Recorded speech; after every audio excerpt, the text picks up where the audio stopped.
Di ba kayo naniniwala na sa amin po, sugo po namin kinikilala si Manalo po, yung sugo po namin sa uling araw. Di ko kayo naniniwala siya ay angil na ang kalagayan niya tao? Di kayo naniniwala? Wala sa Bibliang anghel na kalagayan ni tao. Wala po nun sa Biblia? Wala.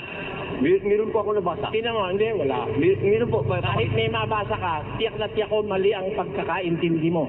Sige. Alam mo kung bakit? Huwag ka magagalit, ano Sige lang, kapatid? sige lang. Kasi, hindi naman natin dapat pag-usapan ngayon yung paniwala mo eh. Sige po. Ang dapat natin pag-usapan yung paniwala ko kasi kahit matagal mo nang pinaniniwalaan yan, baka sakali makita mo yung gusto kong sabihin.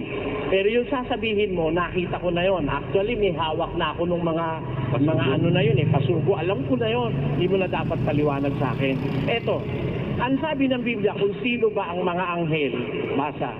At sinasabi niya tungkol sa mga anghel, yaong ginagawang mga anghel niya ang mga hangin.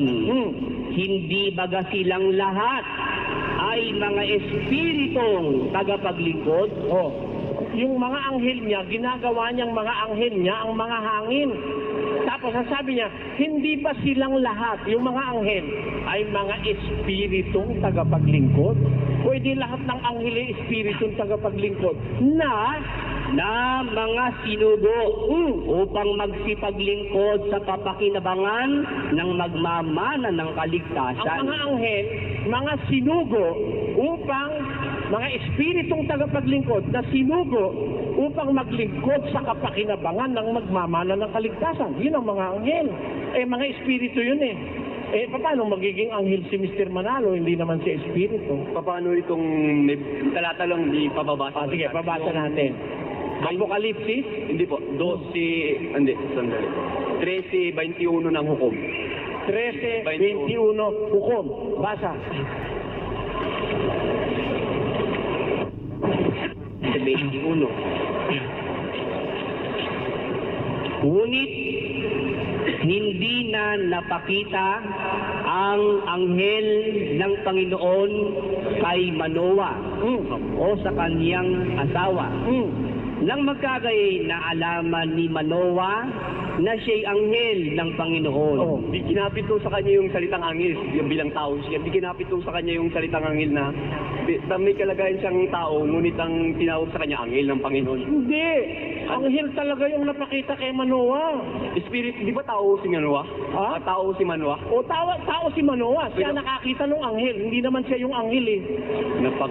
Sige, ulitin natin. Ulitin natin. Hindi ko lang napakita eh. Sige. Basahin natin. Ngunit hindi na napakita ang anghel ng Panginoon kay Manoah.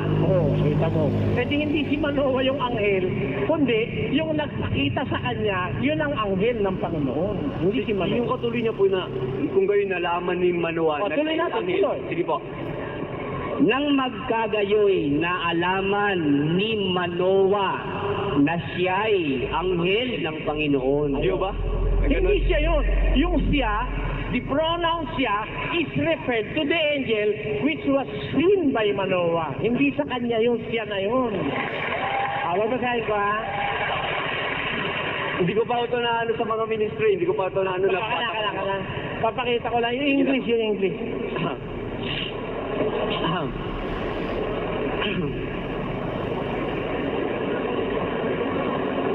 Sige. Iba ko tatalin niya.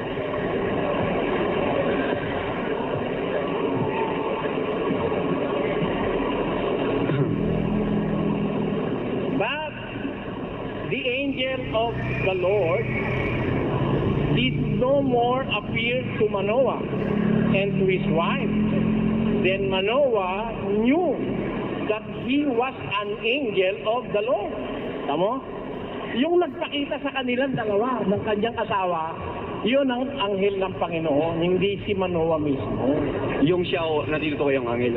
Referred to the angel yun, hindi yung pronoun na yun, is referred to the person that have shown himself to Manoah and his wife. Kasi nagsusuri lang ako sa Biblia, nabasa ko Oo, hindi naman masama yun. Nabasa ko lang.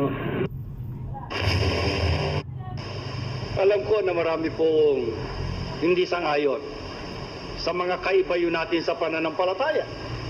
Hindi sila papayag, Iglesia ni Cristo lang ang tagapagmana. Hindi sila papayag, tayo lang ang tinubos. Pero mga kapatid, may katubusan ba sa labas? Kaya hindi pwede magmana nasa labas ng iglesia. Paano ka pa mamanahin sentensyado ka sa apoy? Hindi naman po ako nagkukuha sa inyo. Ang tanong ko lang po bakit po, maganda naman po talaga ang pinahahayag mo. Ngayon lang po talagang luklukan ng aking kaluluwa at katawan sa pananalig sa iyo. Pero po meron lang po ako isang bagay na parang hindi ko nagugustuhan. Kasi po may salita kang tagka po nagsasalita ng gago. Hindi po ba yun masama? Saka yung gonggong. Tanga. Tanga. Sabi ko tuloy, si Brad Ele, maganda naman ang mga sinasabi, hindi niya alam na masama rin yung sinasabi niya. Iyon lang po naman ang aking katanungan. Magbabasa po ako sa Biblia, ho? Kasi po, kaya kayo nagtatanong, wala naman akong alam. Opo. Pakinggan niyo po itong nasa Biblia. Opo. Sa Galacia 3, versikulo 3 ng Magandang Balita Biblia, ito po'y Bibliang Katoliko. Pakinggan niyo. Brother Willie, Ito po sinasabi, tangang-tanga na ba kayo? Nagsimula na kayo sa espiritu at ngayoy magtatapos kayo sa laman? sa uno, O tangang mga taga-Galacia? tawag po ni San Pablo sa taga-Galacia, tanga. Kasi po, yung tanga, hindi naman mura yun eh. Yung tanga, kondisyon ng tao na hindi nakakaunawa. Meron po talagang tanga.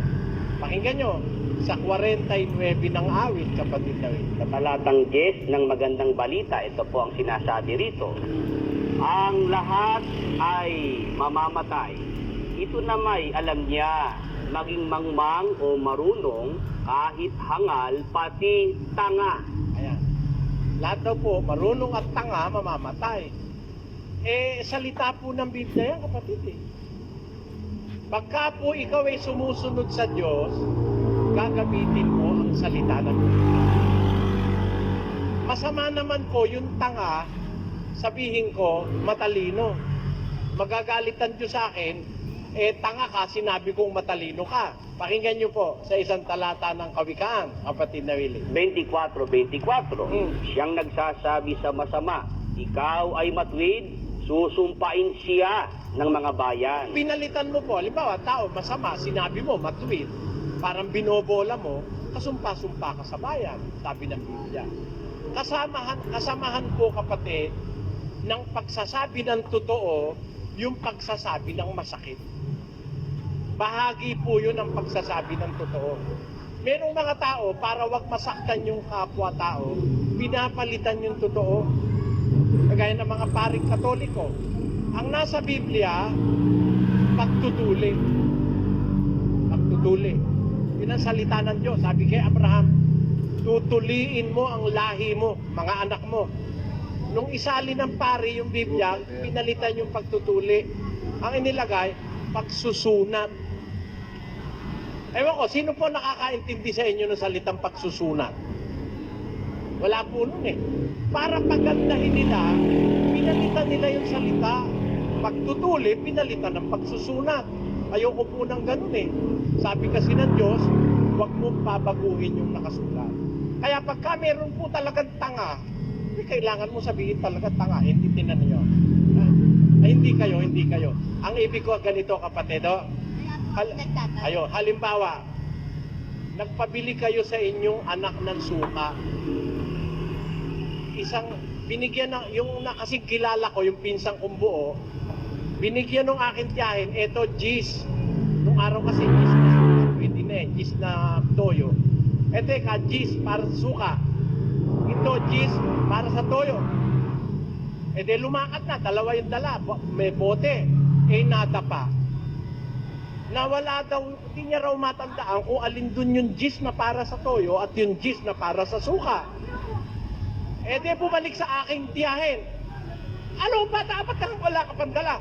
Kasi po, nada pa po ako. Hindi ko alam dito kung alin dito yung gis na para sa toyo, yung gis na para sa suka. Sabi nung auntie ko, tanga, nakakatanga mo. Payag ba kayong tanga yun? Tanga ho ba yun? Hindi, tanga talaga. Hindi nga alam yung Diyos na... hindi tayo marunong tumanggap ng totoo pagka hindi tayo papayag na yun tanga. Ano po ibig kong sabihin? Nagsasalita po ako noon hindi para mang-insulto. Nagsasalita ako noon para sabihin yung totoo. Sa buhay pong ito, meron talagang tanga. Meron pa nga pong loko-loko eh. Atin nyo ha, babasahin natin. Sa Biblia ng Sambayan ng Pilipino, pakibasa. 1:22. Sila'y mga lokong nagmamarunong. Ayun, mga lokong nagmamarunong. Bakit? 25. Sapagkat pinalitan nila ang katotohanan ng Diyos ng kasinungalingan at sila'y nagsisamba at nangaglingkod sa nilalang kaysa lumalang. Sa magandang balita Biblia, nakalagay po, sapagkat 25 po. pinaligdan nila ang katotohanan tungkol sa Diyos. Pinalitan nila ng kasinungalingan. Sinamba nila at pinaglingkuran ang nilalang sa halip na ang lumalang, na siyang dapat papurihan magpakailanman. Amen. Ano sabi ni San Pablo sa kanila? 22. Sila'y mga lokong nagmamarunong. Tawag po ni Pablo, loko eh. Nasa Biblia po yun eh. Alam nyo, ako po siguro makakakita kayo ng kagaya ko. Hindi ko siguro mas marami sa mundo yung kagaya ko eh. Ako po'y nakahandang kagalitan ng tao, wag lang akong kagalitan ng Diyos eh. Basta't napabasa sa Biblia, ginagamit ko po yun. Halimbawa, meron po ako isang babasahin. Ang dating nito sa isip at sa tenga ng Tagalog, masama eh. Nasa Biblia po ito eh. Ezekiel, kapatid na Willie. Ito nga sa 23:44. At sinipingan nila siya na parang sumiping sa isang patutot. Gayon nila sinipingan si Ohola at si Oholiba na malibog na mga babae. Kita nyo, salita po ng Diyos yan eh. Eh yun ba dahil masama sa tingin, masama sa pakinig, papalitan ko po kaya yun? Bawal po ng Diyos yun. Pag sinabi ng Diyos na gano'n, yun na po yun. Paano mo, papalit mo ron. Pag pinalitan mo yan ng malandi, iba ibig sabihin ng malandi kaysa sa malibog. Tama po ba o hindi? Kaya ayoko pong palitan. Kung ano yung nasa Biblia, kung sinabi ng Bibliang walang hiya, sasabihin ko, walang hiya rin. Basahin po natin.